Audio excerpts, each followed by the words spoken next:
We have just concluded a previous session with the licensee, Michael Mohawk, regarding that same subject.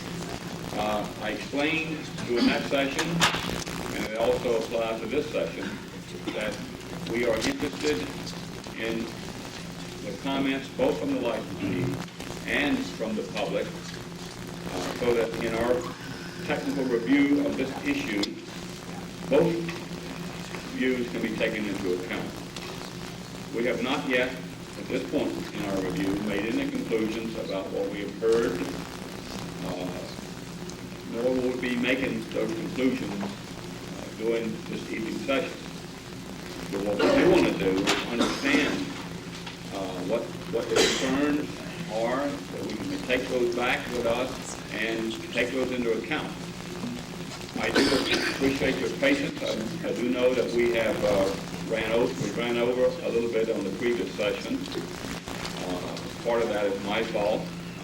I did rearrange the schedule somewhat at the last minute to include a presentation by Mr. Herman and Ms. Carey that I felt would be of more benefit to move it up before we had the technical session. That was by way of background to help better understand the subject at hand. And the subject at hand is forced route. I know that there are broad interest of concern in a number of issues and developments that are going on with the cycle plan. I do ask, however, that I do point out that this session is about the fourth round, and we will be entertaining questions this evening about that subject. I do ask that you keep that in mind, and if you can confine your questions to the issue at hand. You address the fourth round, the anomalies within the third, the tie rod, residents are repaired to the fourth round.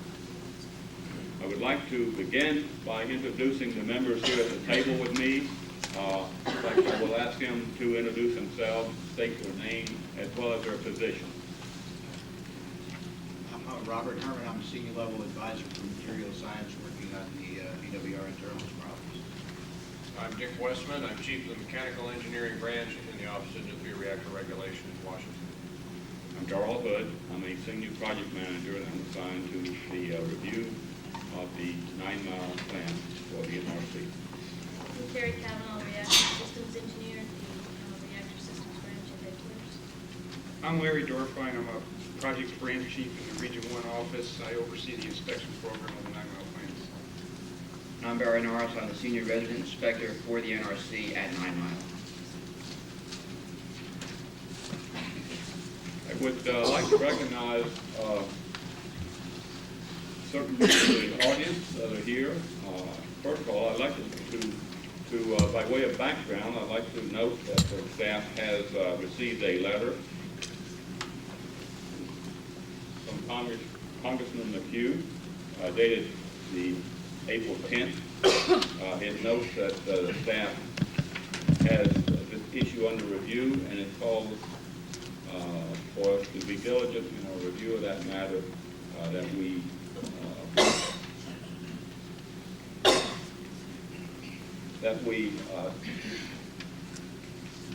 provide assurances that the plant is safe to operate before we give our approval to this matter.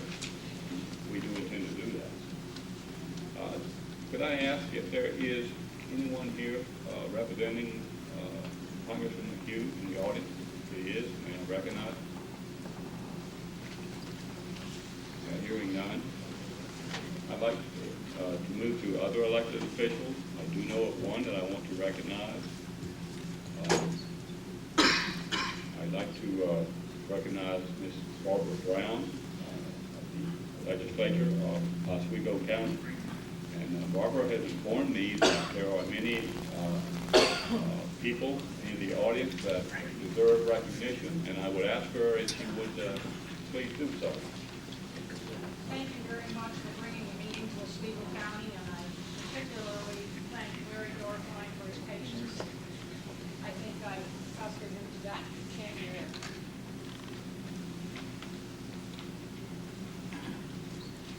Obviously, there is an interest in the audience, and I'd like to ask the NRC to take into consideration that we live on Lake Ontario. It's an international water supply, and we have a population of over 122,000 people in this county that we're concerned with, plus our neighboring counties.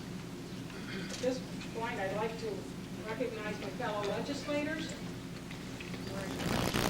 Ted Jarrett, the chairman of my legislature from the town of New Haven.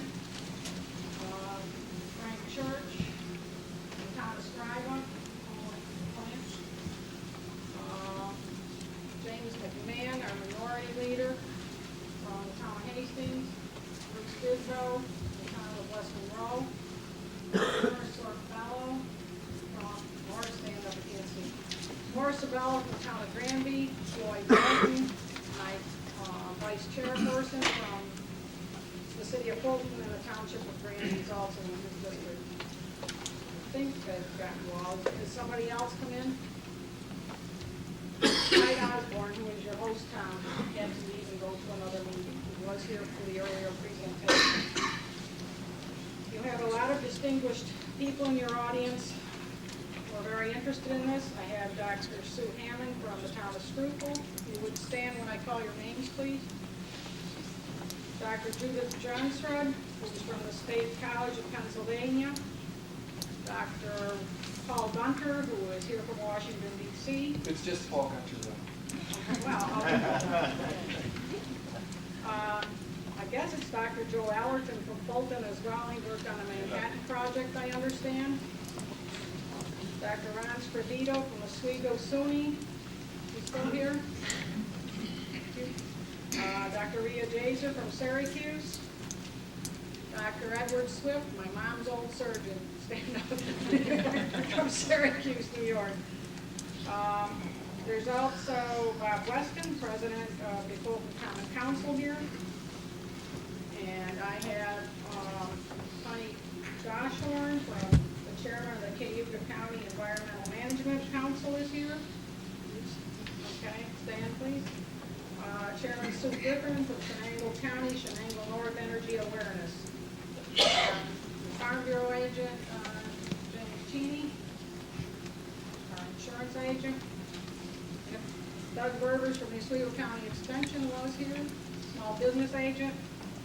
If I forgot anybody else, I apologize. I am appreciative of the audience, of all the people that are here, the 9-1 workers who have a big stake in this.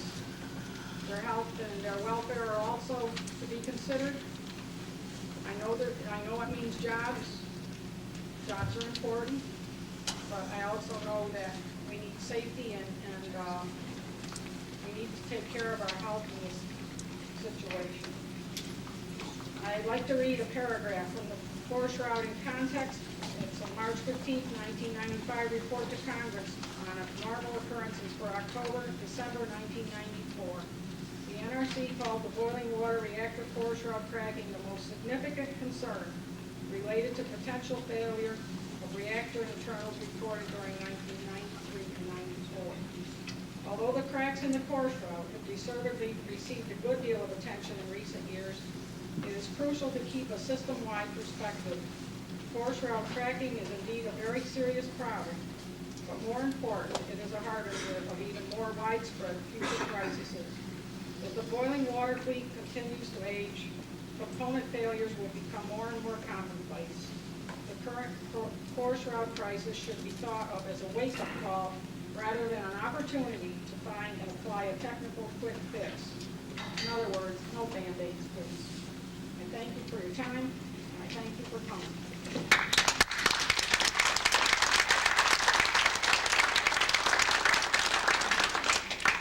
Thank you, Ms. Brown. I don't know if that took care of everyone that could be recognized at this point. I do want to provide an opportunity. I do know that there are people from the state here. If anyone else else at this point wants to recognize themselves, I would appreciate them doing so now.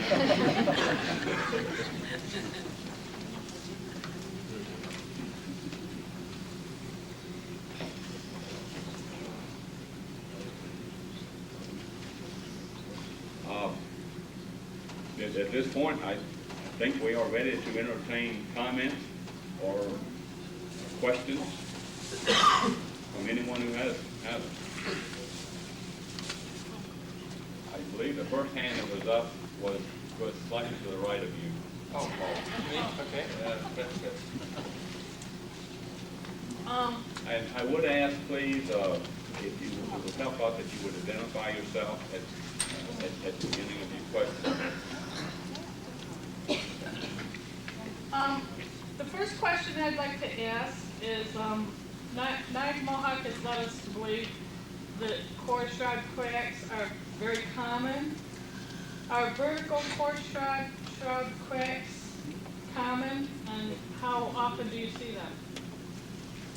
I'd like to ask Dr. Von Herman if you would respond to that, please. There have been some cracks identified in some other units with vertical cracks in them. There haven't been any other cracks identified as large as the ones that have been found at 9 Mile so far. So these are the most significant vertical core shroud cracks that you've ever encountered? Yeah, to date, I think maybe that needs to be put in perspective a little bit. The areas that were inspected last time were the areas adjacent to the circumferential wells. In those areas, they were re-inspected this time, and there was no cracking, no additional cracking in the areas that were looked at last time. I think one of the things the question comes up to, how quick did those cracks get there? And I think the answer is they've probably been there for a while, but there's no verification of that. The areas where they looked this time weren't part of the inspection program last time. When they found the BWR and VIP has extended the sample on the vertical well cracking to be a larger percentage than was looked at last time. The 25% sample that was looked at as part of the more general program identified this additional cracking, and when that was identified, the inspections were expanded from what they were previously. So, the answer is what's there is better characterized and better known now. And bottom line is, to date, these are the most significant cracks we see in the vertical well. How many other plants have had vertical cracks? Approximately, 1, 2? Probably on a small number, maybe 3 or 4. Okay, so they're not really as common as they let us believe. Well, part of it is, recall, there has not been extensive inspection of the vertical cracks, so it may be possible that they are more common than any of us know at this point in time. And one of the initiatives that's there with the industry, as well as with the regulator, is to make a determination when it is appropriate to look further. And so this is an evolving process. You know, I think, from the history that the work on the BWR internals has been going on quite aggressively over a number of years.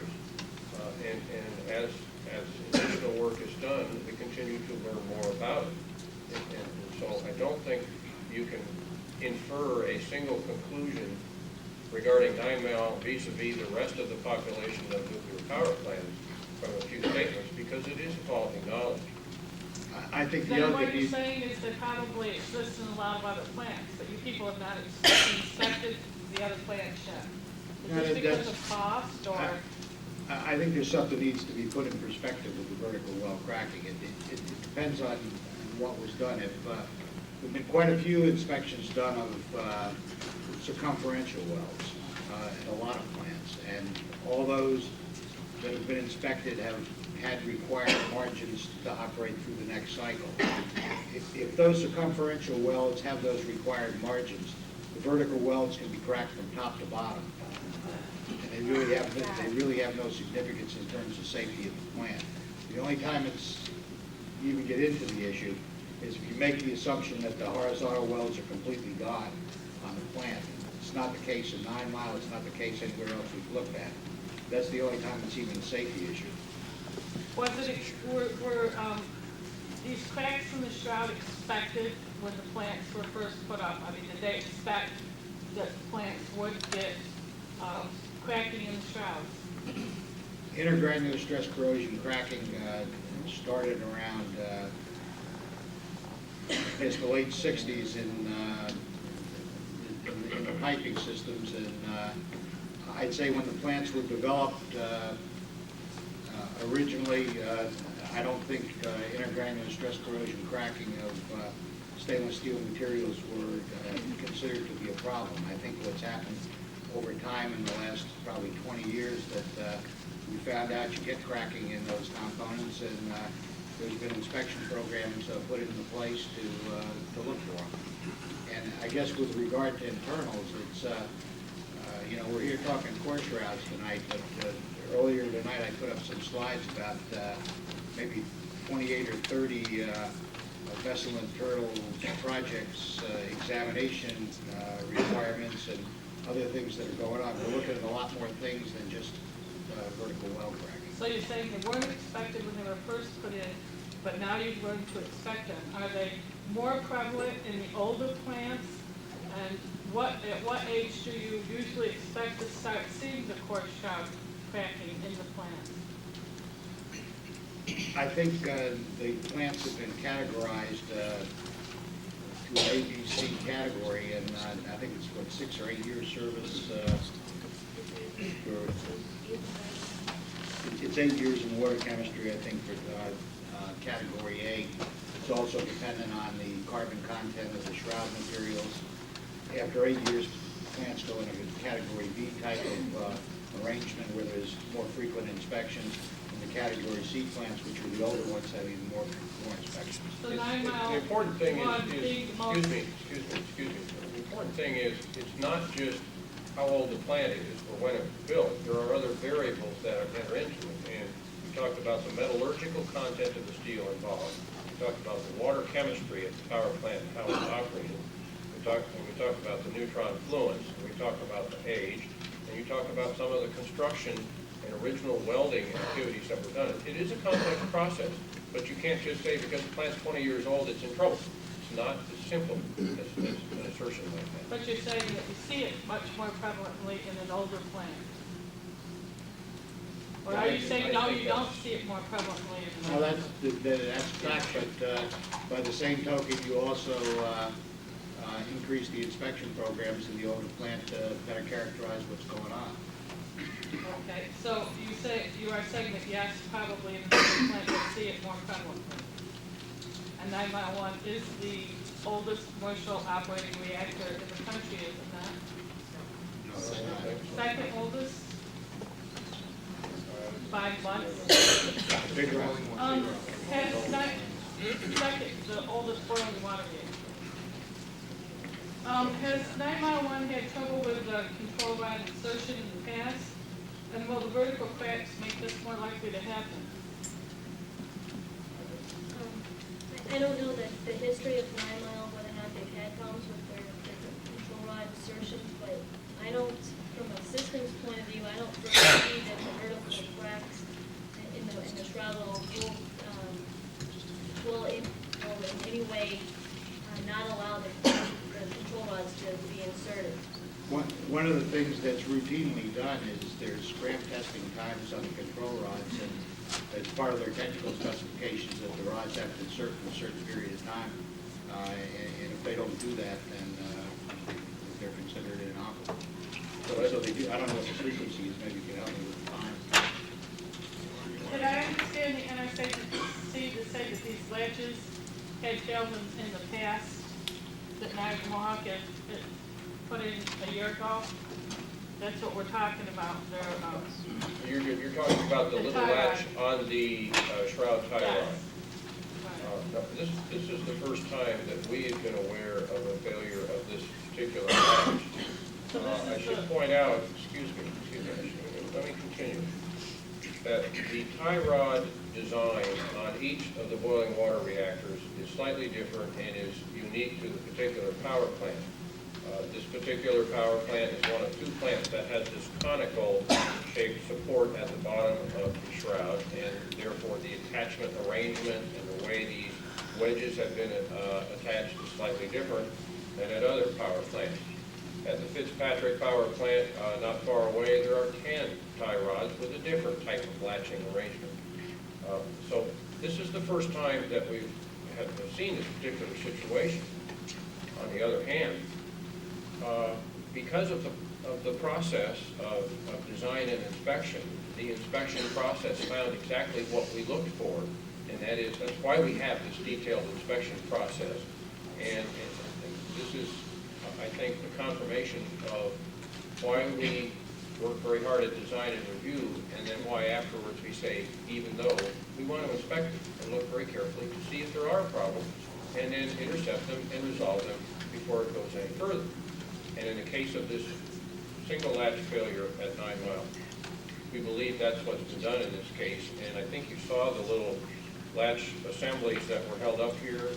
I was in the plant this afternoon and looked at the latch assemblies there, and there's just something different, and the new ones are clearly much more robust, and I think we feel inclined to believe they're quite a bit more reliable than the original. I might suggest,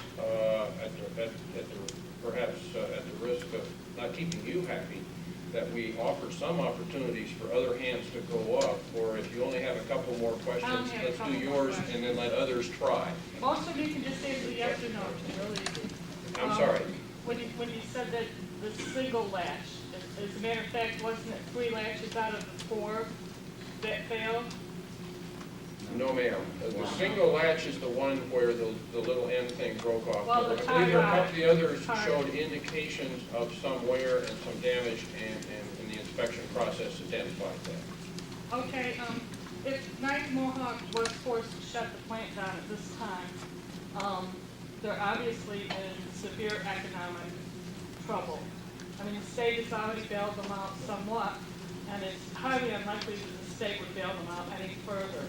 If they were forced to shut the plant down at this time, could Knight Mohawk economically exist? That's my last question. I don't think we should answer that. I think it's an economic question. I'm not sure that we can respond. Sure, we would still exist. Our number one priority is to make sure the plant's safe. And if it's not safe, we look at what does it take to make it safe. And if spending a large sum of money, and there's also associated with that would be a long shutdown, we would go back to our economic study and analyze the plant, which really is a look at the plant to determine if it's in the customer's best interest to run it. And if it's not in the customer's best interest to run it, we would shut it down. And if it is, we would spend that amount of money, make it safe, and continue to operate. Just one other thing before Paul comes on with regard to the latches. It's, the latches are little pieces you saw about this big. These tie rods are huge devices. What happened is the latch, the big spring that's on the bottom of the thing slid down a little bit, probably about that much. The wedge slipped down, but at least the analysis that's presented, and we're still in the midst of looking at it, contends that with the failed latch in it, the tie rod still would have done its job. And the other piece of the analysis that was presented, that if none of them were there to start with, the extent of cracking that they characterized so far in the plants, the shroud without tie rods would still be safe. I believe the next question is from Mr. Paul Gunter. I will remind this audience to please identify yourself when you ask your question. My name is Paul Gunter. I'm with Nuclear Information and Resource Service in Washington, D.C. I think the first issue here is a concern, and I'd like some response with regard to the fact that what we've seen tonight from Niagara Mohawk in terms of their assessment of the crack growth rate, at least to me, is a little like driving your car through your rearview mirror. That what basically we were presented with was examples of the history of the cracking in the reactor core shroud, and what we've seen is that they presented us with an example of how the crack is meandering both axial and vertical, and even mentioned tonight that it's while predominantly in the heat-affected zone, that we're now even seeing the cracking moving into the plate itself. Oh, I don't think you heard that. I did hear that. And if Niagara Mohawk would like to correct their statement, I would be glad to hear it. But from what I understand, they said that the cracking is predominantly happening in the heat-affected zone on the wells. Okay? Where it's happening. So you're saying it's happening exclusively in the heat-affected zones of the wells. Is that what you're saying? That it's exclusively in the heat-affected zone? I think what we said was that the cracking, all the cracking that we have seen and measured here is in a heat-affected zone. There are some indications which are weld attachment points that are not in any way associated with this vertical crack welding. So I don't want to characterize it as saying that there isn't some areas just adjacent to that, away from the heat-affected zone, but we have a reason for that being there. We did not go around and analyze and look at that whole plate. That's a huge plate. We did look at the heat-affected zone as part of the inspection, and that's where we found the indications, and have no indications that would indicate that it's beyond that in any way due to this intergranular stress corrosion crack. I would ask if... Well, I'm still getting a mixed message here. no, you're not. Okay, let me respond to that if I may. The position of the cracking is going to be uniquely defined by the conditions of the stress field as well as the condition of the material. The heat-affected zone is produced by the welding processes, and if you have enough stress, the degree of sensitization does not have to be as much. So as the cracking that I described as being perpendicular to the well extended out a ways, it may have been more than what we normally think of as the traditional heat-affected zone, but it's not necessarily more from that heat-affected zone that's been enhanced by the radiation field. It gets a little bit wider. I think you're hedging.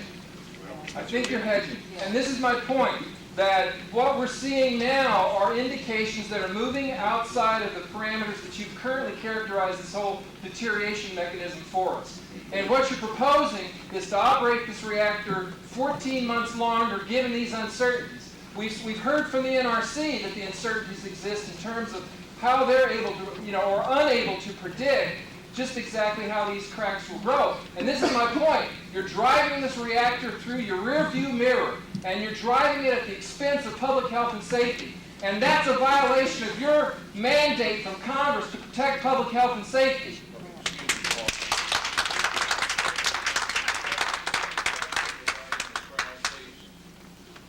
Do you have a specific question regarding the discussion that we had on the shroud, please, Paul? The question related to that is, has NRC required the utility to present under 10 CFR 5059 that this represents an unreviewed safety issue, which would require a safety evaluation by the utility on the fact that the cracks are now moving outside of the heat-affected zone? I think the license is done, 5059 evaluation, which they've submitted. We've done a couple of them, I think. One you submitted, and I think an additional one. Okay, well, but the question is, has the utility provided in its safety evaluation the fact that you're now seeing cracks moving out of the heat-affected zone? I hear your contention that you think they're moving outside of the heat-affected zone. I heard the utility say that they have indications. When you call a spade, An indication, to me, to this crowd, means a crack. And if you can't level with us that you're seeing these cracks moving outside of the traditional zone, then I think that you should be requiring the utility to submit a safety evaluation under your own regulations. I guess I can't answer the question other than the fact that. Thank you. That, I think that what we have here then is a contention that should be addressed. And the NRC should take note of this, and that the utility has a responsibility to address this under 10 CFR 5059, because obviously they haven't reviewed it and you haven't reviewed it. I reviewed it. May I respond? The issue that What is your name, sir? My name is Mike Manahan, And you're with? MPM Technologies. Thank you. I think you've raised an important question, and it's also a question which, as a technical analyst, I raise. The question is, can the base plates undergo intergranular stress corrosion cracking? And the answer to that question is no, for the following reason. I have performed a three-dimensional neutron transport calculation, which covers every volumetric point in space of that shroud.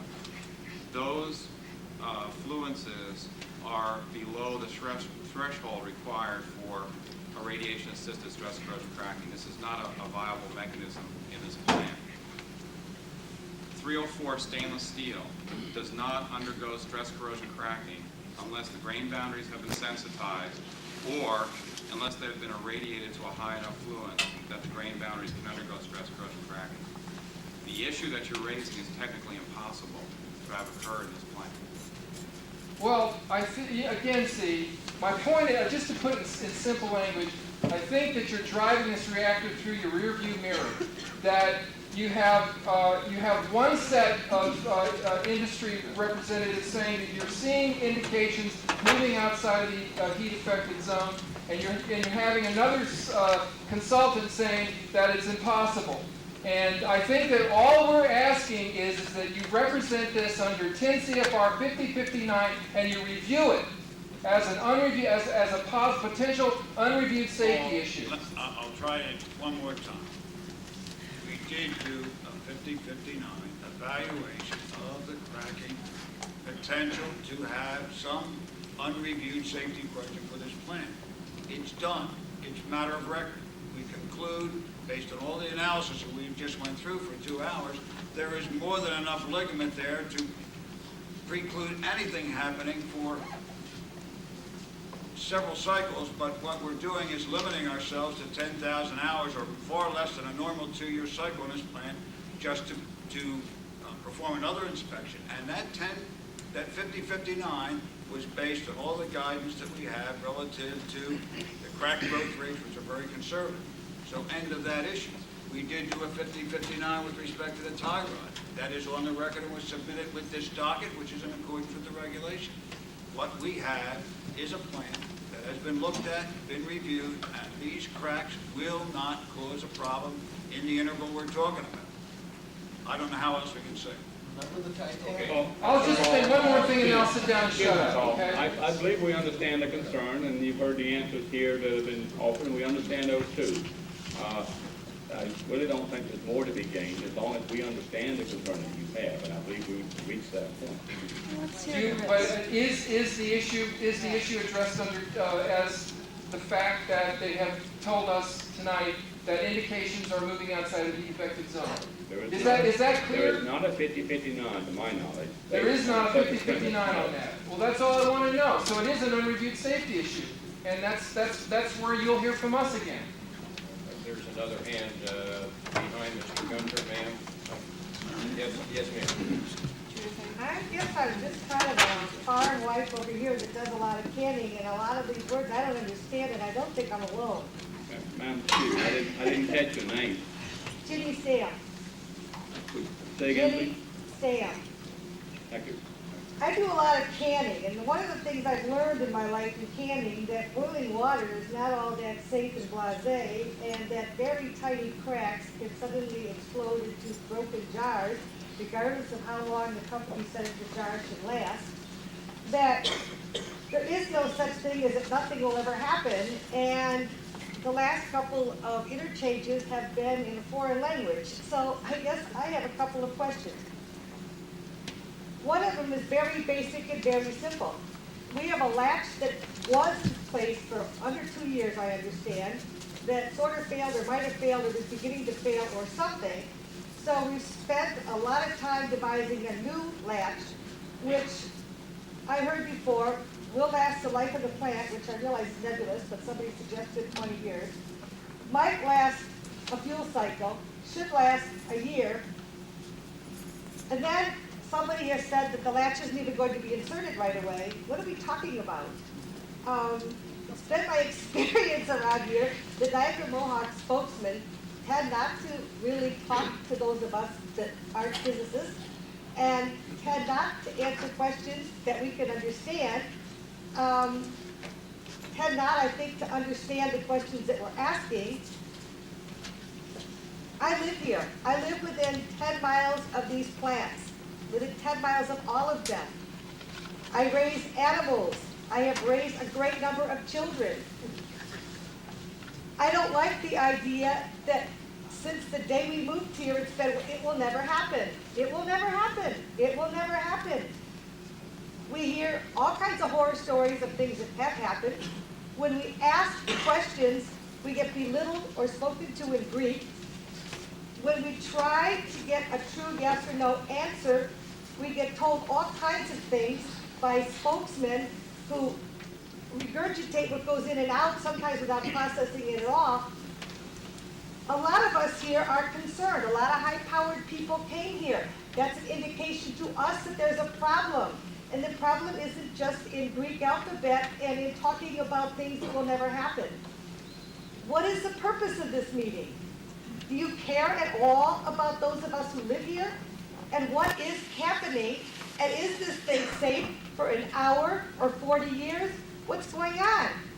Even I know that radiating material makes it brittle. I know brittle things crack. I know that, and I'm not even very smart. What's going on? Let me address a portion of your question that asked for the purpose of the meeting, and then I'm going to ask Mr. Westman to respond to the earlier part of your question that asked about the clip. The purpose of this meeting is for us to hear the comments and the concerns of the public so that in our continuing review of this issue of the course route, we can take those into account. We intend to do that. To the other part of your question about the retainer clip, let Mr. Westman give you our understanding of what we heard tonight. I would preface that with, I get to do some canning too, but my assigned task is always to peel the tomatoes, not get near that hot glass. The little clip device, of course, was described by the utility, and it was in some of the schematics in the handouts that were there. And it is one of a number of little parts and pieces that make up this core shroud tie rod that we talked about.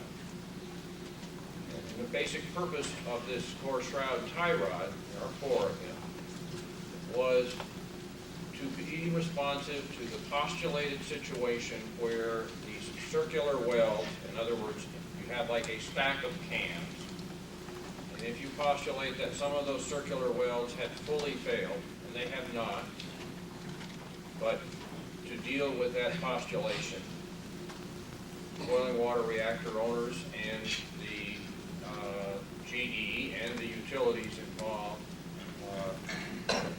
developed this device called the tie rod, and that would go onto and hold the stack of cans together. Now, one of the little pieces was a wedge that was attached to a spring near the bottom of the tie rod. This little spring and wedge that was attached near the bottom of the tie rod allows the core shroud inside the reactor vessel to be wedged very tightly in place against the side of the reactor vessel by virtue of the little spring and the little wedges. These little wedges were held onto the spring by this little clip device. If you saw it, I think the utility people held it up. Each little clip isn't much longer. All right, the gentleman is holding one up. It's no bigger than that. It's bigger than a paper clip. The whole device is quite a bit bigger when you think about it. Here's the diameter of a tie rod cylinder that's 15 feet long or so, this big around. We're not talking about something like a turnbuckle on a sailboat, for example. This clearly is a substantial, very heavy device of stainless steel, not very high quality steel. And this little clip was designed so that it could be remotely installed and removed and hold a little wedge in place. You're right, there was a lot of rather, I guess, esoteric discussion about how the little wedge might slide up and down and how the little clip could be stressed and eventually break. Well, I think the important thing to recognize in all this is you have a complex device, this tie rod, with a number of parts and pieces, and one little piece was held on with a clip, and the clip didn't work quite the way the engineers thought it would, and we had the failure that was seen. What assurance do we have as we look forward over the years of life when a replacement one is put in? Well, one of the things, of course, that the engineers attempt to do is design something that will last a very long time. And I think you heard represented by one of the utility individuals that the new clip was more robust. We have seen it, we've looked at it, and we've looked at the analysis of it, and we agree it is more robust. And they say it may last 20 years or a long time. Well, that's fine. We're not about to buy into, gee, we don't have to look at it for 20 years. No, that's not the right way to treat it. And so, of course, we looked very conservatively at the analysis, and we saw some numbers up there that probably didn't mean too much. And we say we're going to require the utility to inspect these devices at the next outage, should they have the opportunity to go forward and return their plant to operation and operate it for the 10,600 hours that they are making the request for. That interval of 14 months is a lot different than 20 years. And this is part of the concept in the engineering and the conservatism of the design that we require for repair, these core shroud, tie rods, other repair devices that might be used inside the reactor. We want them to be designed for a very long time. We want them to be made of very high quality steel. When we evaluate the process of manufacture, we want to make sure that there isn't, I'll call, improper grinding and smoothing or sharp corners or incorrect welds on them as they're assembled at the factory before that they are brought to the reactor. And even so, the claim may be that the thing will last for many, many years. Even so, we are going to require very frequent inspections of these devices. Because of that, of course, a failure of this one device was identified before it really was a problem, or before we had multiple failures or loose pieces, or to where the tie rod wouldn't work as designed. And the utility has taken corrective action, and of course we are in the process of evaluating that action. That's the type of conservatism that I want to offer to you as a reason to have a little bit of confidence in the process. Perhaps one of the other things that you talked about was your canning jar with, say, just a little scratch on the glass. You've got a hot, stick it in cold water, and all of a sudden the glass breaks. That kind of thing is. But you don't have to stick it in cold water, sir. It could explode in the can or under the boiling water. It doesn't have to change temperature at all. The reason that breaks is because the glass has something called low fracture toughness. Also, Okay, and you have a stainless steel sink at home? yeah, brittle steel will do the same. Do you have stainless steel sink at home? You drop things in your sink? Brittle steel. No, but stainless steel is not brittle steel. Stainless steel is a steel with very high fracture toughness. The radiation process they're talking about with the core tends to somewhat reduce that. But the reason they can do the kind of analysis they're doing is because it still retains a lot of toughness. And the reason these things are crack tolerant is because they still retain high fracture toughness. Okay. I believe this lady was the next. I'm Rhea Jaser. I'm the chair of the Atlantic Chapter Sierra Club. We've taken a stand in the bill, which I'd like to read you a very, very short quote from. And this is from a National Sierra Club. The possibility of human failure dooms the nuclear fuel cycle to unacceptable risks. There's no sure way of accurately predicting the timing and the severity of the cracks. I think you'll all agree with that. Unfortunately, when there was a problem, I think many of us agree that there was a cheaper fix which was chosen. In this statement, they're talking about unacceptable risks, and I hear too often a level of acceptable risk. Please, an acceptable risk means there is a possibility of a risk. The people here, as well as I, live within the bounds of an acceptable risk. There should be no acceptable risk. And I don't think that the track record has proven to be something which we here trust. Maybe I'd like to address the part about crack road. The numbers that are being used for crack road plant, 5 times 10 minus 5 number, which is per hour number, is a very conservative number. And we have a lot of confidence in that number. That number has been verified by samples from things that have cracked before. There's been a lot of laboratory testing that's been done with environmental conditions. The stress is worse. And that number, over a goodly number of years, has shown to be a good number. I guess maybe just a qualitative answer with, in terms of risk. There's no such a thing in this entire world as something with no risk in it. There's no such a thing as anything that's perfect. When people talk about low risk, they talk about very, very low numbers. And, you know, you can't, there's no absolute surety of anything that nothing will ever fail. There's very low probabilities of things happening, but there's no absolute number that nothing can ever happen at any time. You could get hit by a car walking across the street. I agree with that. If we're dealing with human error, we know in human error there is always that balance. If you did not come here and find that there could have been something awful happening, if the timing was wrong, something awful could happen, when we're dealing with human error, the risk goes up and down.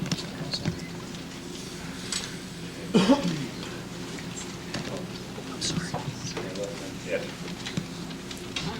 First of all, I wanted to give you some positions, Mr. Wood. And they say we, the undersigned residents of New York State, respectfully request that New York State and the United States Nuclear Regulatory Commission not allow Niagara Mohawk to restart 9 Mile Point Unit 1 unless and until the cracked core shroud is replaced. So I'd like to bring them up to you.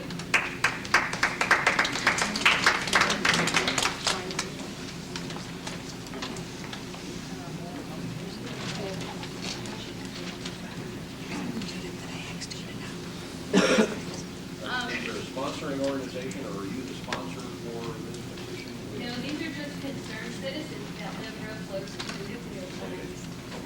Their names, their signatures, and addresses are on the If I were to respond to this petition, who should I respond to? The people that live in Oswego County. Each and every one?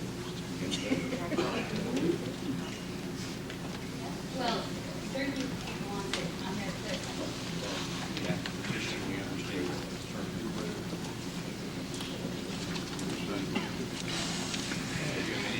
Yes. I'd like to say that, you know, as I have said before, I'm a scientist. I'm a daughter, a mother, a nurse, a granddaughter. Everybody that I love and care about lives very close to the nuclear plant. And as I spoke to you on the phone. My name's Colleen Scott, by the way. And, you know, we're really concerned. We don't trust Niagara Mohawk. I just want to tell you an example of why I don't trust Niagara Mohawk. A paper came out, a local newspaper out of Syracuse. And in that newspaper, I read an article, and it said how Niagara Mohawk said everything's fine.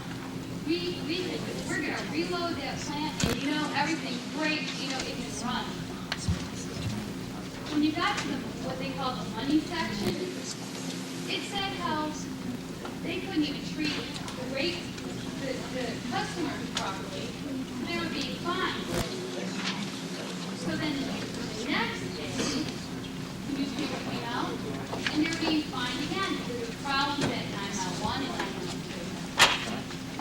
So I'm just saying to you that, they had to have a sales tax, so we got a sales tax. We were the last county left. They had to have a tax break, so they got a tax break. But you know what? I can't give my life to my family's life.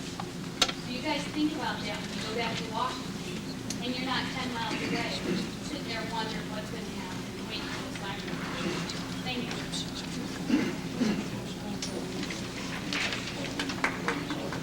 Thank you. Let's see, I think in the back corner in red, I saw a hand go up. Yes, ma'am. Hi, I'm Lynn Beveridge, and I'm the Niagara Mohawk employee.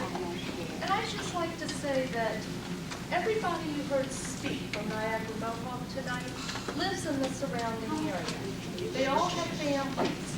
And if they thought for 1 minute that they couldn't operate this plant safely, I don't think they'd be jeopardizing their family's safety. That's all I have to say.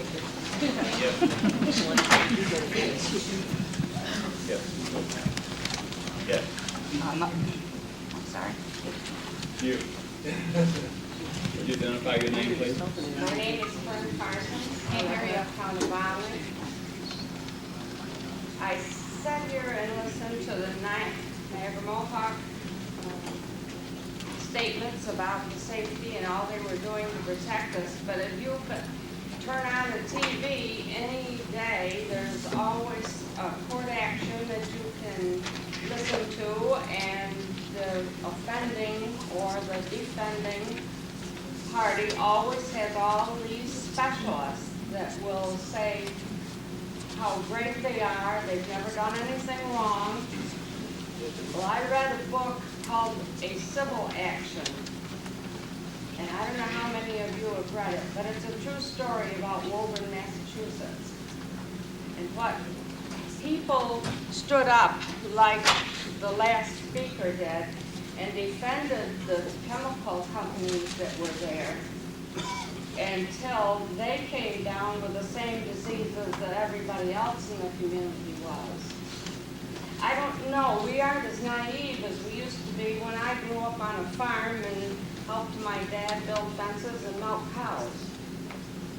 But all that we see and hear, and if we're at all interested in what's happening and keeping up with the times, no matter what you've done wrong, you can always get someone to come and say how perfect you are, and you would never do anything wrong, and whatever you intend to do is the best that could possibly happen to us.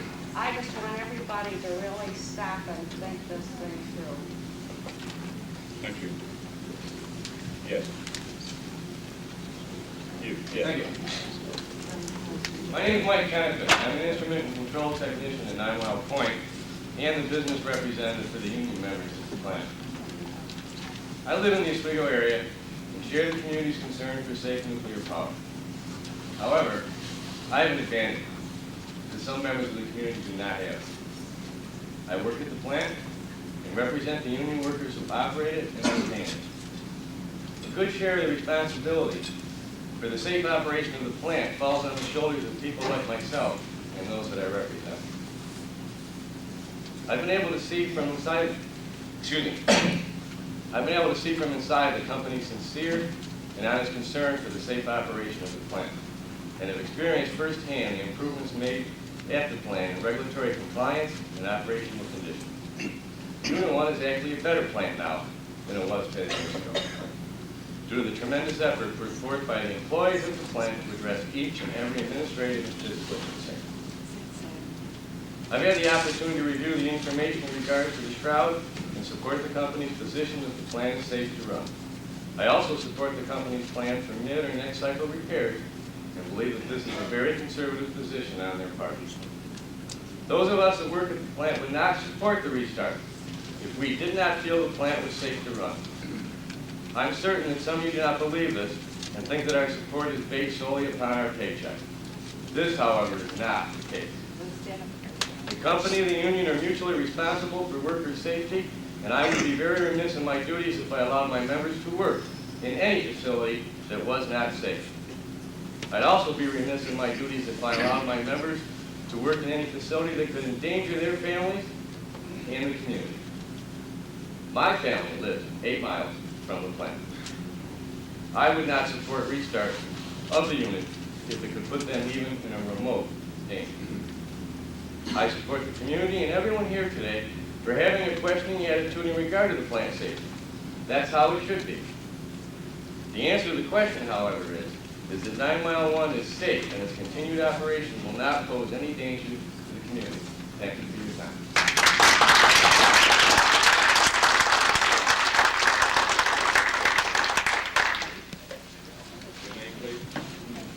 My name is Linda Downing. I live in New Haven, about 5 miles from the plant. I was wondering, with Paul Gunther's statement that you're kind of driving this thing, looking through the rear view mirror. So I was wondering how good your rear view mirror is. And I was wondering if I could have the people up front tell me how long you have known 9 Mile 1. Go ahead. Yeah, how long? I'm not quite sure I understand the question. I've been working in, No, with unit 1. How long? with Unit 1, probably over 10 years. 10 years? Well, I was the project manager for this plant about 10 years ago. And I was up here when they were doing the pipe replacement of this plant. And I know this plant pretty well. Okay, and just unit 1. And just unit 1? Mostly Unit 1, not Unit 2. Yeah, I was the project manager for Unit 1. Pipe replacement. I've been chief of mechanical engineering branch for about 3 years, and that's probably about the time that my awareness of activities at 9 Mile 1 and 2 commenced, even though I've been with the Nuclear Regulatory Commission for about 25 years. My association has been very close to the core shroud issues and the repair work done on it. Jay Rajan, who is at the table down there, and my staff and I were involved in the review of the initial repair a couple of years ago,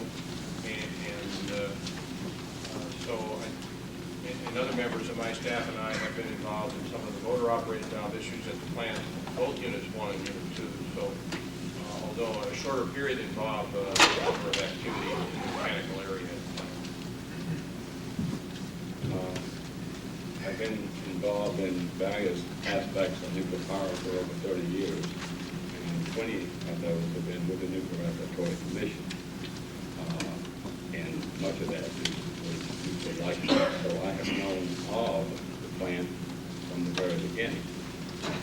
But if you mean by, if your question is directed by how long I have been associated or actively involved with the management of, from the NRC standpoint, the oversight of the plant, I've only been in my current capacity as a project manager for about a year. I've been with the NRC for about 5 years, and in the past 3 I've been with Reactor Systems Branch, dealing with boiling water reactor, cracking internals, the different internals that are cracking. I was part of the team that reviewed the initial repair from the reactor system in '95. So I've been involved with the cracking internals with 9 Mile 1 since '95. I was a resident inspector in Oswego about 15 years ago, so I performed inspections at 9 Mile 1 in the early 80s for about 5 years. I know many of the people at the table since then. I've had project responsibility in my current position for 9 Mile for roughly the last 3 out of the 4 years. I've been overseeing what's been going on in the state roughly the last 3 years. I've been with the commission for 12 years. I've been up here the last 3.5 years as a senior resident, involved with Niagara Mohawk on a day-to-day basis. Okay, I too was kind of curious of the history of the plant because it's really the history of the plant that you will be making your determination on whether or not all of the mathematical and analysis and everything else that was brought up tonight. I mean, you really base it on each plant's unique operating history, correct? Yeah? There are certainly plant-unique aspects to much of what we are considering. Yes, ma'am. Well, I'm just thinking that Unit 1, if there's only one other reactor like Unit 1, so I mean, you really kind of got a very slim information source to come out of, and that's Oyster Creek. Am I correct that Oyster Creek and Unit 1 are, I hate using In that sister sense, they are plants. quite similar, but much of the phenomena that we have been talking about, this IGSCC, this concept of inspection, some of the difficulties that BWRs have had with their internals, have gone on in a number of plants over a number of years. So, although we talk about certain aspects of what's being done at 9 Mile as being very unique to 9 Mile, there's a lot of aspects that are quite generic in nature, and many of the engineering or metallurgical phenomena that are going on, is phenomena that have been known to some degree, and we gradually learn more as time goes on. But much of the phenomena, certainly engineers with many years' experience have had association with that. So, no, it's not like we're looking at a single unique thing. I would not want to send that message to you. Okay, I did. I went through some documentation that looks specifically at Unit 1, and because some of you have kind of come and gone and have been there for maybe 10 years and looking at, so I'm just pulling this from memory because there's so many repeated problems at the plant, so I'm just going to kind of list them off to you. High neutron flux, instrumentation drift, wastewater treatment system not working, a lot of hydrogen stuff, and I'm assuming that's chemistry. Operators failing the test, loss or uncertainty of records or reports, such as, couldn't recall the time that an incident happened. Fish, milk, sediment above the lower limits of detection, initiation of the emergency ventilation system, valves left open in the purge mode, control rod insertion problems, relief blowout panel problems, tech specs violation, operating in above 100% efficiency, vibrations, numerous reactors, scrams, and lots of oscillations. So then I started looking at the LERs per year because this pool is like 27, 28 years old, and I couldn't go all the way back to the initial start because the records aren't there. But I was able to look from 72 on, and 72, these are LERs, license event reports. 72, 4. In 1973, there was 15. 1974, 22. In 1975, 31. In 1976, 29. In 1977, 20. In 1978, 14. In 1979, 27. In 1980, 29. In 1981, 57. In 1992, 19. In 1983, 43. In 1984, 24, in 1985, 25, in 1986, 35, in 1987, 26, in 1988, 30, in 1989, 22, in 1990, 34, in 1991, 30, in 1992, 14. This was during the time of deregulation where you guys are doing too many LERs, so we've got to kind of cut it back a little bit. So you'll notice a decrease here. In 1990, 34, in 1991, 30, 1992, 14, 1993, 10, 1994, 6, in 1995, 5, in 1996, there was 15. So I'm just saying it's real important. And I didn't add them all up, but I'm sure. Gosh, how cute. So what I'm saying is you really look at the history of this plant. Take it into consideration because it's really what counts is how the plant's been operating. And I think your comment is really directed to the performance of the licensee. At least that's the way I take the question in counting the number of LERs. Staff does do annual assessment of licensee performance. Probably familiar with what we call a SAP report. And it is always part of our review to look at that performance. I'm inferring that is your point. I just wanted you to know that this plant's had quite a bit. Thank you.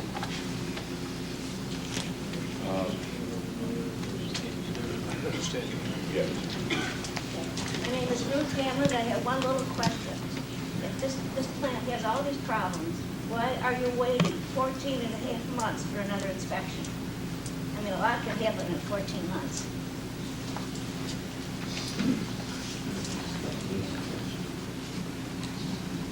Well, I guess let me offer a thought, and perhaps Bob can supplement from the inspection standpoint, because much of the inspection is headed towards the materials integrity.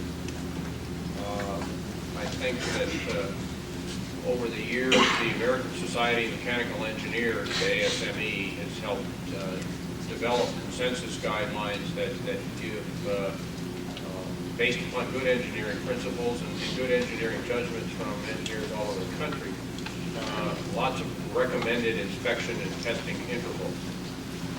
And some intervals are established of quarterly testing of pumps, some intervals are established as a 10-year inspection as well. So there's quite a span, and it often depends on the component and the environment in which it may be in. We think from our understanding of the phenomena here, and things like this crack growth rate that's been talked about, and previous experience with some of the difficulties that we've talked about on BWR internals, that this 14-month period is, I think, a very reasonable interval from the standpoint of inspection. Other inspection intervals may be quite longer. Because of this concern, this interval is quite short. And I think that's the reasonable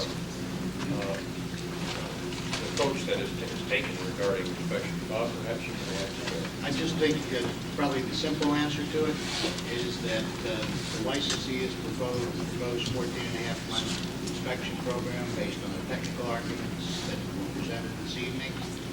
We're taking a look at the technical arguments. We'll get some independent work done by some other people, and we'll make a judgment as to whether we think that the period between inspections is a period that's safe for the plant to operate. And if we don't think that's, if our final conclusion is that it should be a shorter period than that, so be it, it'll be a shorter period. We just haven't got to that point. We're going to assess what we've heard tonight and do a review and come up with what's our best technical judgment as to what the period between inspections ought to be. Keep the plant safe.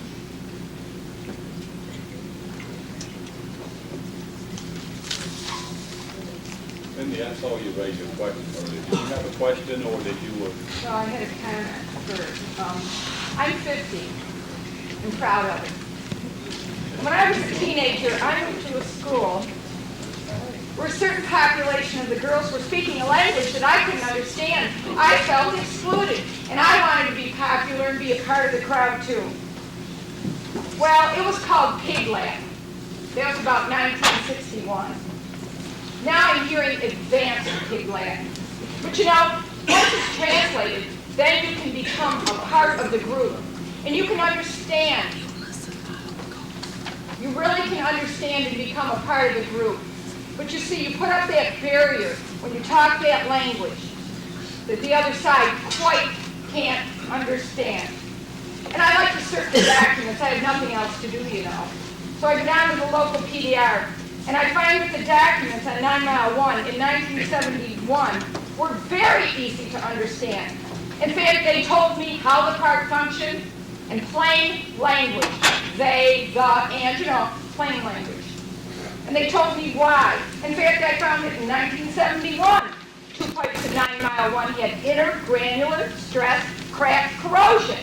I thought that was something new. Well, I want to tell you that I'm glad you're all here, but as I told the NRC before, when I want to find out what's happening, I don't call you up. I call you up and tell you what I found. I am good about that. What I do is I go to the outage workers. Because you know why? The more serious the problem, the more difficult your language becomes to understand. But I go to the outage workers, and they say to me, my God, have you seen the size of that crack? The weld is really fatigued. It would cost a lot to fix.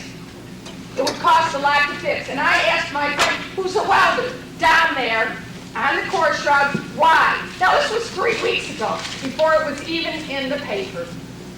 And he said to me, well, he said the course shroud, he said, you know, I think the NRC would really prefer that NIMO replace the course shroud. But, you know, they don't have much money. And I said, well, why don't you just repair the weld? He said, well, it costs at least $800,000. You see, I learned from them what you're not willing to discuss to this crowd in plain, simple language. I said, $800,000, why? He said, my God, have you seen the size of this weld? He said, you don't understand where it is. He said, you don't understand how fatigued it is and how much radiation is there, and that we can't just go in there. We have to do it with remote underwater cameras. And I said, so? He said, well, my God, you burn about 4 of those a day. The radiation burns them out. And then he told me that GE flew in here about 3 weeks ago, or at that time just a couple days ago, and they were going to be here for 3 weeks. That isn't what I hear from you. And if you would speak to us like that, then we might understand. Because I say, don't fear us. If you have nothing to hide, you have nothing to fear, nothing to fear, nothing to hide. And I'm really tired of having to go to my construction worker friends to have them translate your pig language, or, better yet, tell me what's really happening. Because you don't really trust us when you use that language. And I'm tired of it. I'm really tired of it. Now, I want to tell you, going back to the document room, the more serious the problem is, the more whiteout is used on the documents. And I kid you not, for people that haven't been to the document room, I mean sections are whited out. The more serious the problems become, you use whitewash when you talk to us. Now look, here's your plan. You say trust us, right? Here's your plan that you submitted.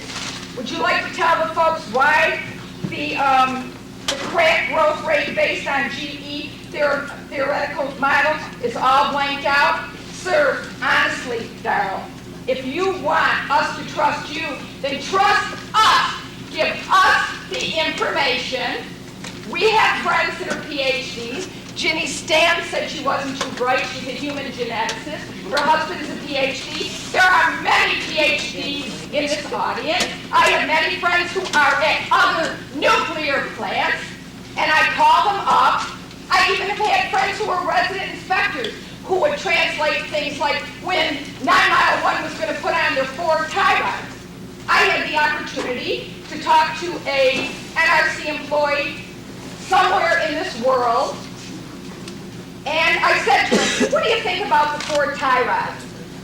And he said, no, I don't like it.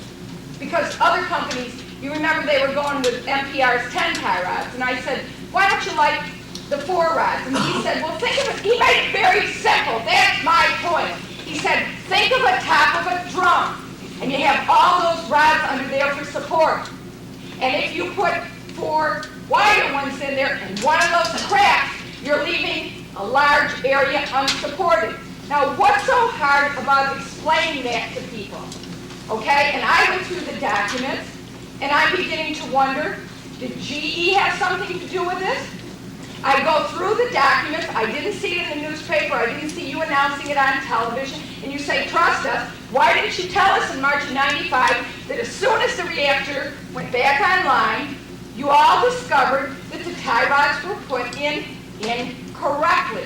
If you want us to trust us, if you have nothing to hide, stop blanking out the pages in the document room. Stop talking to us in a whitewashed language. Please, please communicate with us in the language that we can understand. Because I notice as these reactors have gotten older in this country, the language has gotten more technical. You have written a language that intentionally is meant for us not to understand it. And damn it, I have expensive phone bills having to call my friends at other reactors and ask them, would you translate this document for me? Now, I called one engineer who's now at Northeast Utilities. He became a whistleblower. His name is Paul Blanche. And I asked him, Paul, what's the first thing we should do? And he said, get an independent analysis. And having gone to nursing school, I will tell you that any good doctor today does not mind a second independent, and that would be independent of GE, NIMO, or the NRC analysis, because after all, if you want us to trust you, and you're not treating us as children, give us that model, let us go to someone, and then, if you're right, it will back it up. It will simply back it up. But I am so angry at looking at white out pages. I'm tired of it. You're not treating us with you certainly aren't treating us with respect and dignity. And I think that we deserve it. We've given Niagara Mohawk a lot of chances to behave, and they haven't behaved very well. And they just got off a record run where Albion Ketty was on the radio bragging. And I remember an NRC employee telling me about 5 years ago, you know, you never want to go on a record run. Two things will happen. Either that plan will take itself down, or you will run it into the ground, and you will cause a lot of problems, and you'll be down for a long time. Those are things that people don't hear here, and you need to share them. There's a lot of people who came out here tonight and came here today, and I've talked to, that haven't followed the plants quite as well as I watch over them, or they watch over me, but they are concerned. I don't think that you've given Mr. Gunther the satisfaction that I wanted to hear from you, because you know when we're little, your mother and father say yes or no, and you keep hedging, you know, did you take that candy? And your mother says yes or no, and I'm not hearing yes or no, I'm hearing theoretical. And are you theoretically going to be here the day that that plant goes online, and are you going to stay here every day and watch it with us? I don't want you in D.C. I don't want you in King of Prussia. I want you here. Because right now, NIMO's trust is at an all-time low. And you have to understand that in '87, that was the beginning of the end. And as I told the county legislators the other night, you know that old Budweiser slogan, know when to say when? What are you waiting for? Treat people here with dignity. Release all the documents. Let us get an independent analysis. Let us come back with ours. Share the figures with us. Stop saying proprietary, because I don't like that. You know what proprietary means? I've got secrets to hide that I don't want to tell you. Or maybe you might find out something that we don't want you to know. Please treat us with some dignity and respect. Please understand that we might not have PhDs, but we have friends just like you that have PhDs, and they help us learn and they teach us. And maybe then we'll appreciate what's down the road, possibly, if you'll give us all the information. But you really haven't. We have to get it through these sources, you know, and get things fast. Okay, thank you, Cindy. You raised several points.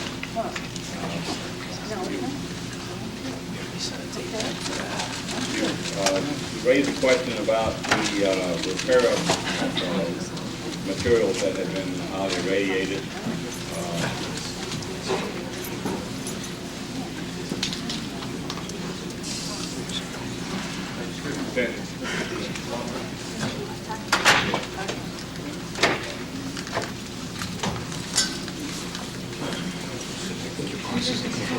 Yeah, just what you know.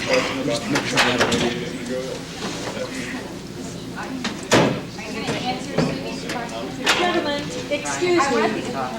We cannot hear you at the back of the room. Would you kindly use the microphones for the benefit of the rest of the audience? My immediate discussion, man, I just try to figure out what response you want to make.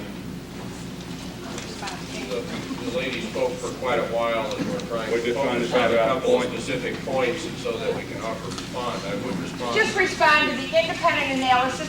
Don't blank out pages. Please give us the information. Trust us. You ask us to trust you, then trust us that we can take that information and find a place to go with it. And then we'll sit down with you and we'll be at a round table. That's what I'm asking. Can you do that for us? Or are you going to hand us blank pages and not give us the opportunity to have an independent analysis, independent of GE, NIMO, or the NRC, or paid by them?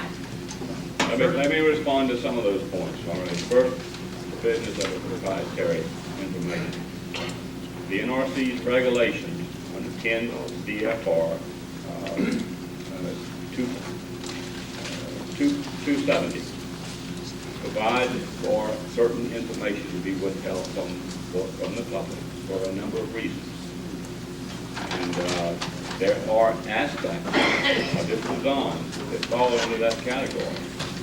And if that is the case, we do review that when we make a finding that it meets certain criteria for withholding.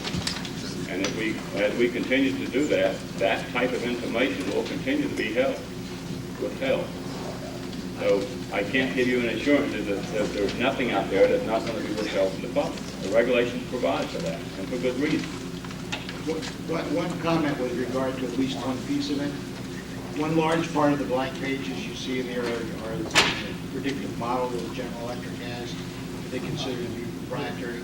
The numbers coming out of that model are all lower crack growth rate numbers, quite a lot lower crack growth numbers than anything that's being used in terms of assessing the cracking in the shroud. It's much, much less.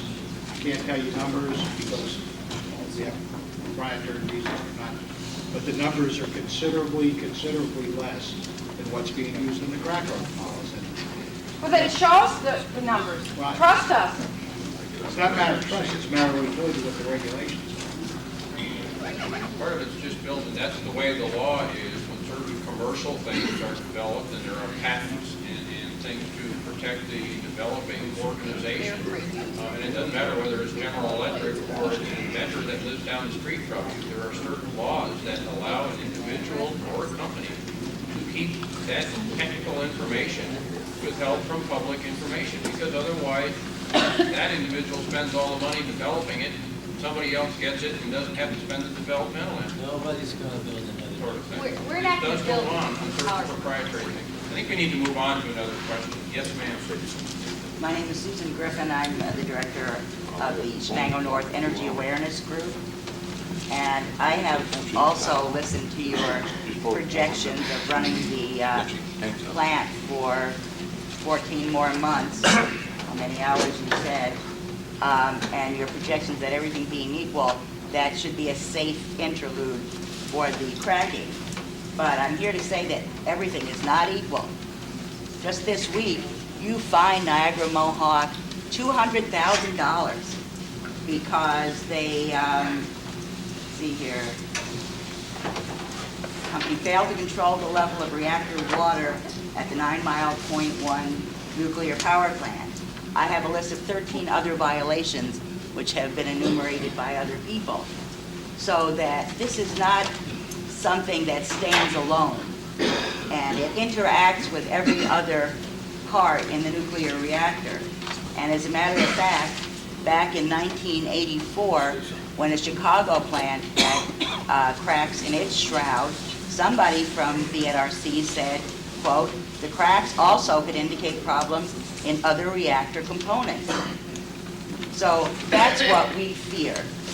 Niagara Mohawk talks the talk really well, but they do not walk the walk. There are unsafe, even if there's one unsafe thing in that plant, the risk to the entire region of central New York is not appropriate. I come from Shenango County, and the call to close down 9 Mile 1, it comes from much farther than just around Oswego. All of central New York is concerned. Not everybody can come this distance to tell you that. Monday night. But we want you to know, we want the plant closed down. Thank you.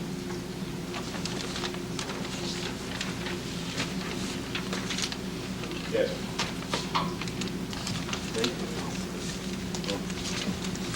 My name's Judith Johnson. I'm from Pennsylvania, director an environmental coalition on nuclear power. I've been very much involved with NRC regulatory issues for many, many years, as well as having at one time lived and taught in Oswego before this plant was built. I know that. I would like to ask you how the commission intends to deal with the following set of questions with respect to the core shroud cracking. Are you able to hear? Yes, we hear you. And I'd like, if possible, to have an answer to each of these, but equally or more importantly, to the combination of these questions and issues, which really only scratch the surface of what is required in a proper analysis of safety for an aged plant, with a situation which, according to the reports we've heard, is indeed more serious with respect to the vertical cracking than historically has been seen, to the extent it has even been examined in other plants. If you are unable to respond to these questions tonight, I should very much appreciate your doing so in a written formulation. I think people of the community certainly deserve to know your thinking. And I'll start by saying that a few days ago, there was a little pinpoint prick in the window of the windshield of my car, and I didn't notice it. And suddenly today, it went from a very small crack to clear down, almost to the bottom of the windshield. It happened very suddenly after a substantial period of time and quiescence of crack propagation. Now, my questions regarding core shroud go to issues that may seem non-technical, but they have a major impact on the technicality of this issue. And first is, how will the NRC assess the aged components of this plant, given the already admitted history of metal fatigue and of stress corrosion, among other problems? Secondly, how do you factor in the operational history of the plant, of all those other components that have been damaged in prior events or accidents, and or have been replaced with perhaps some alterations of the technical specifications accompanying those replacements? And third, we have heard a very positive attitude on the part of the management of this plant. And I well recall a former reactor operator who said to me at a plant where he had been working for many years, it's when the management is content with the operation of the facility, and we haven't had any serious events for some time, that I, as a reactor operator, get the most concerned, because we're human and we all relax our vigilance. Fourth, with respect to relaxation, certainly it is clear that the NRC's shift in regulatory philosophy from a conservative defense in depth and redundancy of safeguards approach to what is termed performance-based and risk-based approaches to regulation are resulting, according to what I read in tech specs from day to day, resulting in what can only be termed relaxations of regulatory stance on the part of the agency. And in conjunction with that question, what are the impacts of the Commission's decisions and pending decisions with respect to the strategic assessment and rebaselining to bring the agency into accordance with the diminishing financial, the budgetary problems that all federal agencies are experiencing. Staffing, added loads. And fifth, we've heard several of these from other speakers. I'm trying to pull them together. The question of institutional memory has been raised, I think quite importantly by Ms. Downing. And indeed, I'm pleased to hear that several of you have worked for quite some period of time with this particular plant, albeit in varying durations and differing roles. But this is indeed a serious issue with respect to the management of the facility, the regulators, the workers in the plant, and everybody else associated with this decision-making, including General Electric Company. This is at the point of becoming a very serious issue, certainly for those of us who've been around quite a while, and recognize that it's easy to allow historical events to escape from our memories, and we fail to incorporate them in an analysis. And then I guess finally, how will you be assessing utility restructuring and deregulation and its impacts upon the operation of this facility, even for another year and 2.5 months, should you permit the plant to go online? Taken separately, I believe that each of these questions deserves a careful response on the part of the Commission to the residents of this community and much of upstate New York and beyond. But even more importantly, how do you put them all together? Synergisms are very important, and we tend to ignore them often because either the laws or the regulatory codes do not require an examination, an analysis, and assessment of synergisms.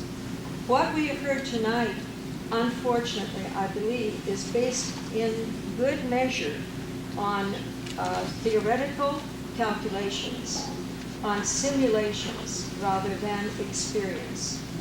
And I know that the NRC does not want to permit any licensee to test to failure. Thank you. Thank you. Do you have your question in a written form that I could mail? I wish I did, but I can get the notes from it to you. Obviously, my concern is to attempt to respond to those. At this juncture would probably take more time than we've really got. It is nearly 9:30, yes. So, There's other people that have questions. if you want to consider sending those to me, or giving them to me in some form, or just sending them to us, we would be happy to respond. Well, let me ask you, are you intending to consider each of these points that I have raised? And are you intending to consider them in their synergistic relationship with regard to core shroud cracking before allowing this plant to go back online? I guess that's a simple yes and no. How about myself, or I don't know at this point? Well, in that Well, case, I think there's a please couple of- do so. I think there's a couple of issues that you raised that we can attempt to respond to. You made a very complex statement, you raised some very complex issues. Some of the issue, though, about assessing aged components and systems, there is a tremendous amount of work going on by engineering people all over the country or national labs, or if we focus specifically on the internals of the boiling water reactor. Remember, that was the mission of our meeting here tonight. We all sat down about 4 hours ago, was to focus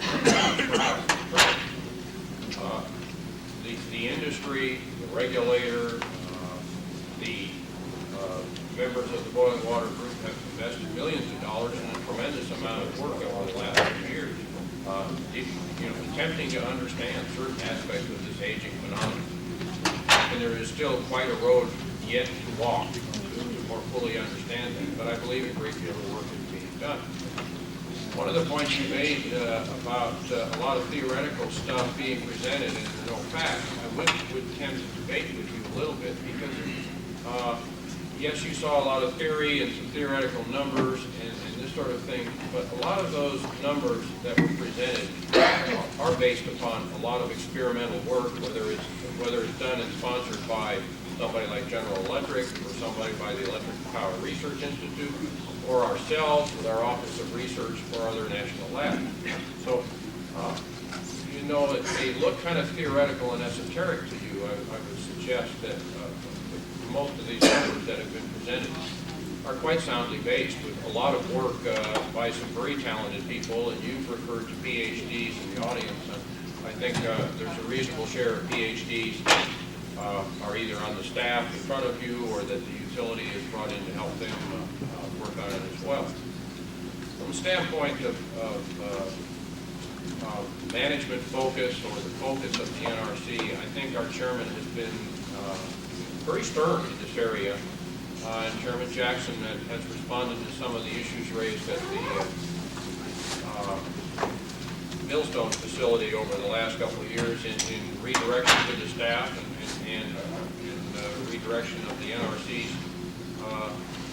focus and attention to many details that go on at the power plants around the country. And I think that feeling has been transferred to the managers and owners and the licensees. And so I don't think there is a relaxation. I don't think there is a shift away from the historical approach of defensive debt.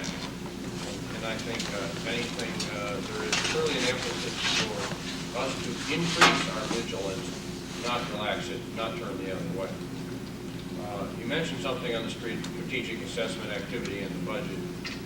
That is a complex activity that's being managed by a number of people in Washington, and that's not one that I think any of us here are really prepared to respond to.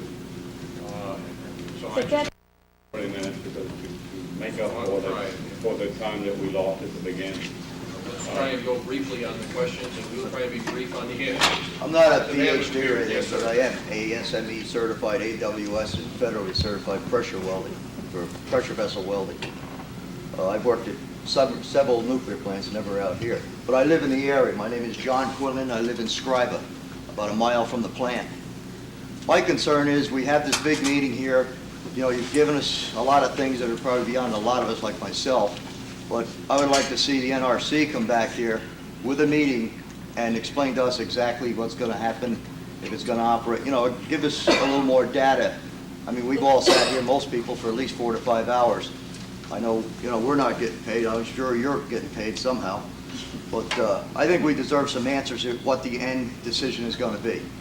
I mean, there's many brilliant minds sitting right here. I'm sure that something can be done with that plant to make it safe and assure us that it's safe and get back to us. There's a lot of people here, a lot of my friends and neighbors that work at Niagara Mohawk. Myself, I don't want to see them all lose their jobs and what have you. But, I mean, it would be a big impact on this community. But I think more people are going to leave this meeting very shortly, and our concern is what are their final answers. We don't want to read it in the paper. We want to hear it from the people that are making the decisions. I don't know if you can give us some kind of an answer on that question. Will you be back?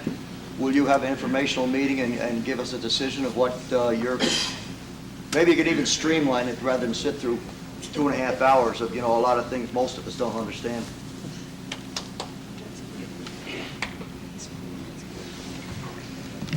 I don't think a decision has been made regarding any sort of follow-up meeting.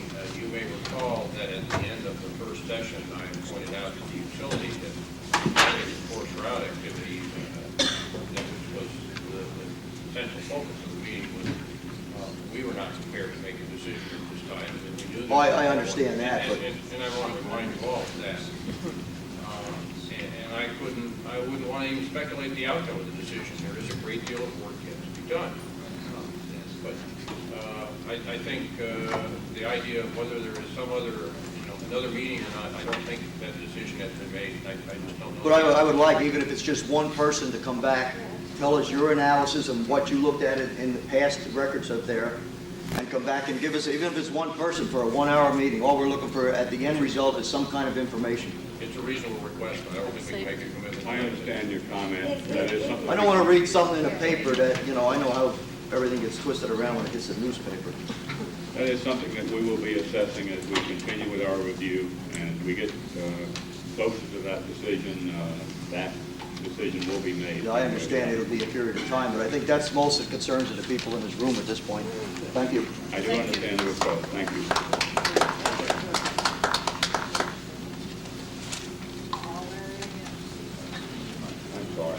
I didn't see which hand went up first. In all fairness, do you know? Do you think? My name is Fidel. I'm a resident of Speak Up. We've heard tonight that the damaged core shroud, even the cracks could continue through to completion. That really wouldn't lose very much water. And that the reactants could probably handle it without treating. But we also heard tonight that the core shroud, one of the functions of the core shroud is to provide alignment to the fill rod, flow rod as well. And my question is twofold. How much of a displacement can the core shroud withstand? Lateral displacement. How much can it withstand before you will be able to insert the flow rod? Okay, you mind to do that one question? Yeah, let me just finish up. And secondly, are you looking at the effect of a seismic, similar to the events that occurred here in Castillo County within fairly recent times, on the damaged core shroud and how it might affect the alignment as well as the operation of fractures? I can go ahead and respond to pretty much both of those. The displacement of a core shroud has been analyzed by GE, tested in Hitachi, Japan, I believe is where they were done. That unfortunately is proprietary information to test, but there's quite a bit of misalignment that can be taken. Actually, there's more in the upper shroud that can be withstood than in the lower, because in the lower they need to have alignment within a few inches, being, they allow about a couple inches where you can still insert the control rods. And then as you go up further, there's a little more displacement that can be allowed in order to get these rods in. As for We're talking about 2 inches in the lower? I don't want to be quoted exactly, but on the order of 2 inches. I don't have the test results in front of me, but there are test results out there that show the amount of displacement that can be withstood in order to still comfortably get the control rods into the core. With regards to the seismic analysis, that was part of our initial review of the repair. Besides just seismic alone, we had them analyzed for seismic with the main steam line break and a seismic event with the recirculation line break. So that was something that was beyond their design basis, and we do not think that was a probable event, but we had them designed for it. So along with this current analysis, I would believe that there is some seismic analysis in that. Is that correct? Including the propagation of cracks? Part of the assumption, not how much ligament is remaining and good metal is there. Also, the seismic aspect, these bumpers, these wedges that we have talked about at various times during the evening, part of the reason there are wedges put inside the core shroud right between the lower plate that helps support all the fuel assemblies, wedging it very tightly in there. The wedge device that we spent a lot of time talking about with the little clip helps provide the wedging between the large spring here at the bottom and the vessel wall. And there are wedges, bumper devices near the top of the core shroud. All of this helps make sure everything is very tightly fixed in place. I think the mid-level one as well. So there's been quite a lot of analysis with consideration for the potential of a seismic event, and to make sure that the thing isn't going to rattle around like a can inside a can. The other thing that's probably important on that is insertion times. I think what came out of the test where the large displacement was that Terry was talking about before, that wasn't that done on I think on a test. It was a Japan test. Yeah, but I think it was actually when. I can't hear you. I think it was actually when. This is what I'm not going to swear to, but I think it was a situation where they were actually maybe doing it on a shake table where they were actually vibrating. I know the displacements were in there, and I don't recall if it was off the top of my head or on a shake table. The point of the matter is, though, that frequency of the earthquakes. So just put the rods in before you get anywhere near the kind of displacements that we're talking about before you have a problem, even if things are broken. And I think to go back over where we were tonight with the hardware situation, what's come out of the analysis tonight was that it's being said that the amount of cracking that's there, if you didn't have any tie rods on the shroud period, and, we're talking about the effects of some if there were no tie rods on it all, with the amount of cracking that was on the shroud, where you took a combination of an earthquake and a big pipe break, okay, which in by themselves are very small events, but you're combining those two events together. You put those two events together, the shroud that is in, shape the shroud is in right now, not counting the tie rod assemblies to reinforce it, nothing's going to happen. We're going to keep the ASE, Yeah, I heard that too, but we also have never had experience like that either, right? So a combination with an earthquake and a level. No, it's not very likely you ever will see a combination like that. There was a hand in the back of the room, I believe. Yes, sir. Yeah, my name's Howie Hawkins. I'm from Syracuse. I'm originally from California. When people talk about earthquakes, they say, 0.3, 0.4, 0.5. I mean, what kind of earthquake are we talking about before it knocks this thing out of alignment? And another thing, maybe you can explain to me, is they say they put the tie rods on as a precaution because of the horizontal cracking in case of an earthquake. But then you're telling us if there is an earthquake, that's what could knock it out of alignment, along with this pipe break. So, I mean, how big an earthquake before it does knock it out of alignment? I think the test that she was talking about was run in Japan, okay? Japan has big earthquakes like California, so it was for a big earthquake. I don't know what the magnitude of the number was offhand, but it wasn't the small kind of, smaller eastern type of earthquakes that have occurred up here. Well, I know a little bit about earthquakes. I know there was a 5 point something in this area. And I also know that because of the geology, it's like bigger plates in the east. So a smaller magnitude earthquake can cause bigger shake, bigger damage. And that, whereas, like California's got all those faults. So that doesn't give me much confidence. Let me ask you another question. Are there internal forces that could do the same thing, knock this shroud out of alignment?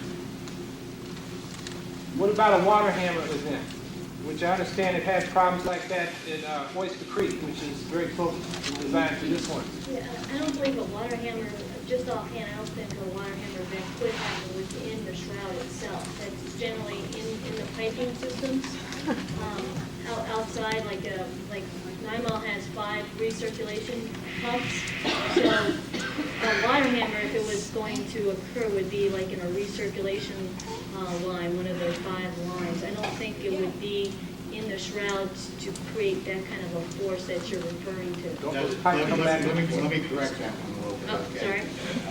Recirculation lines are lines that you would not expect to have water hammers in, period. Well, yeah, they're constantly filled. Solid water. Because of the condition of those kind of lines. If you had any water hammer conditions, they'd be in a feed-water system, which is probably where you've seen them on the other plants. And they're not the kind of things that we put loads on this shroud. I don't think it'd give you a problem. Jay, comments? This group, research line is always solid, so water hammer is not possible in that. Right. I also wanted to make one point on with regards to the earthquake. The control rods are under tech specs. They have to be inserted within 7 seconds. So and they're inoperable if they're not insertable by 7 seconds. So these control rods are frequently tested on preset intervals. And within 7 seconds, I'm not sure if there was a test or anything to verify that the magnitude of the earthquake could cause that kind of damage or displacement in the core shroud within that 7 seconds. Most control rods insert within 3.4 seconds, 3 seconds. So you're talking of quite a bit of displacement of shroud components before the control rods will actually be inserted. Well, again, that doesn't give me much confidence. I've lived through earthquakes in California and one when I was living in New Hampshire. They don't give you a warning, and, 3 or 4 seconds, a lot can happen. I just have 2 more questions. It seems to me, from what I've heard, we don't know what the age of the cracks are, because you didn't find them, the vertical cracks till this time, you didn't inspect for them last time. So we're really going on theory. And how can the rate of this crack propagation be predicted? Well, let me try that one. The circumferential cracks were inspected last time, okay? The mechanism for cracking is the same mechanism as the vertical cracks. They basically went back and, correct me if I'm wrong, I don't think the measured changes in the areas that were re-inspected from the last time were anywhere near what's being predicted in the analysis. Is that correct? I think they saw no change in the circumferential cracks that were done last time.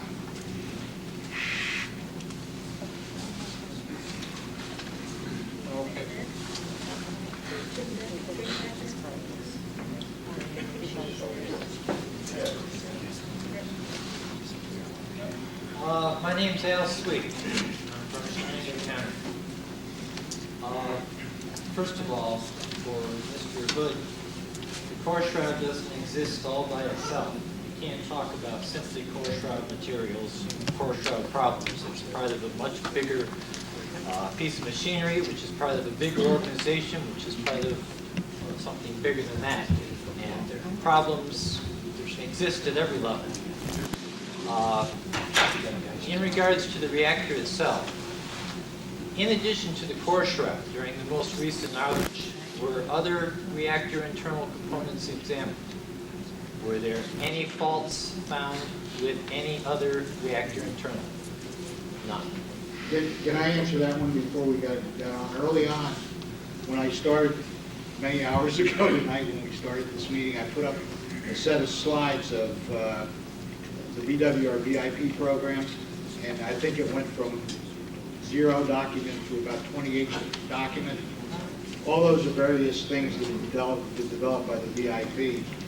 Not every one of them is for internals, but the majority of them were for internals. There's one on reactor inspections, but the majority of those are inspection and repair programs for various things on the inside. Most of those things were included in the inspection at the outage. I find it rather incredible that a 28-year-old with a lot of the original equipment had this degree of cracking in the core shroud and showed no deterioration anywhere else. Some other things have been replaced on the plant. That's not a fair statement.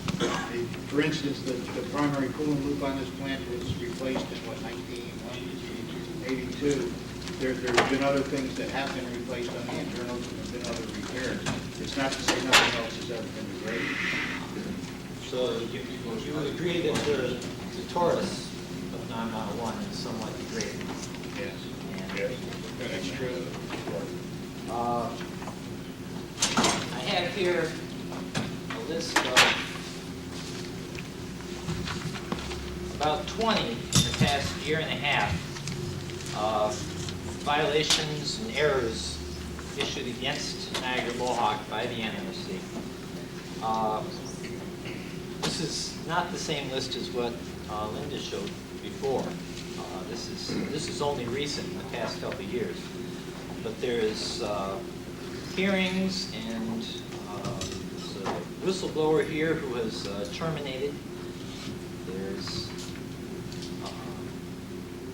safety evaluation report was information was inaccurate, it says. It's probably a clean, nice way to say that they misled people. Given these things, why should we believe in what Niagara Mohawk tells us?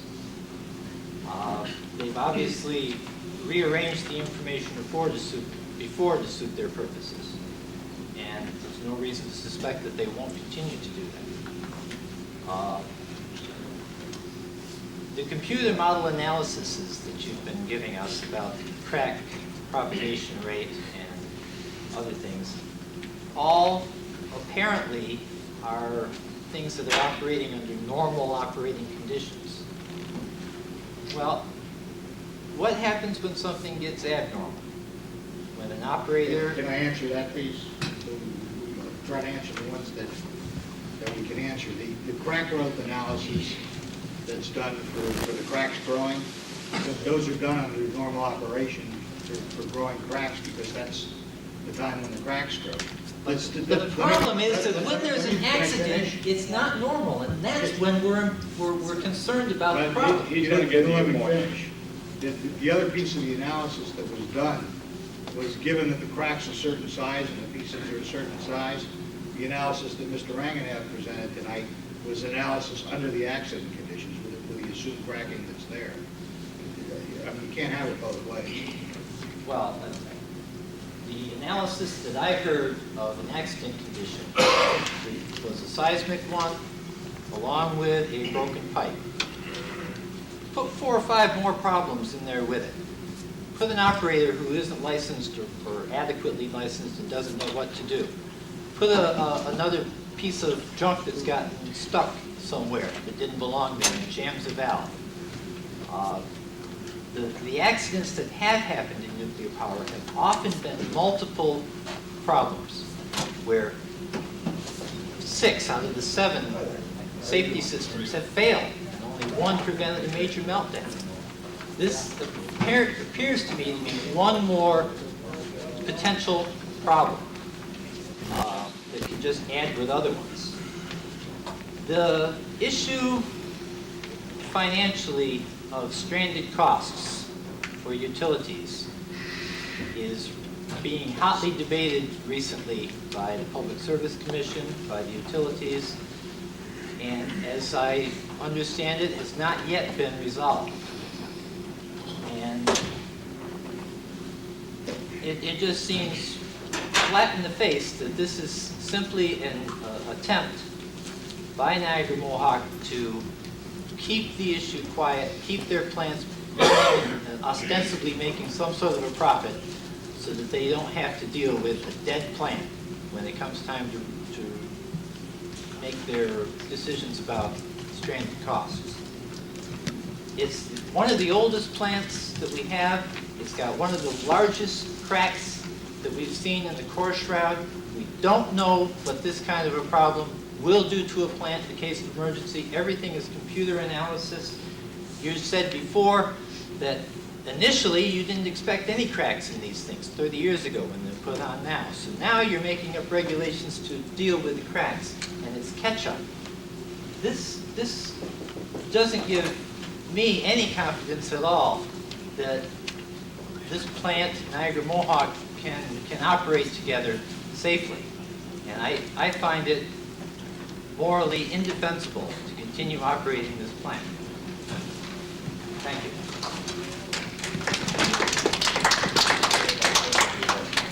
I have one brief housekeeping item.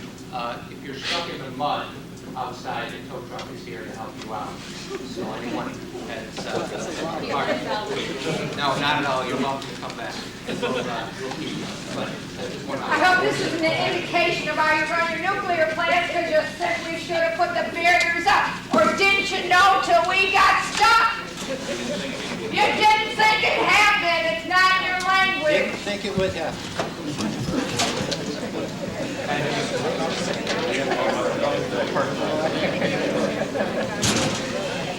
Good luck.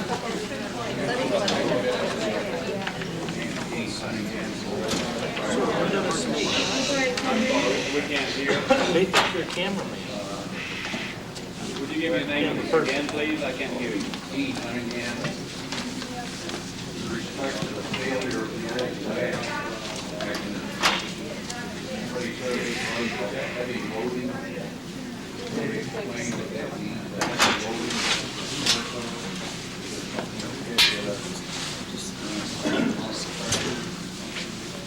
This is the heavy loaded on the shroud itself, on the latch. The failure of the latch, and Jay, I may ask you to supplement on me a little bit here, but you may recall some of the utilities presentation about the wedge, and they had several pictures there that they showed about how the wedge could slide up and down a little bit depending upon how the temperature changed in the reactor vessel. And in fact, because of, under these changes in temperature and the way the little wedge was located and the friction forces, the way it is held, it turns out that with these changes in temperature and the tightly held wedge, forces were put on the wedge by the tie rod itself. And the only piece linking the wedge to the tie rod was this small clip. These forces were too strong for the little clip, and that's what caused failures. In rather simple terms. And I think once this was understood, the utility has proposed a repair device, which with a much stronger and clip, and also that has a different spring arrangement. You may recall it had a spring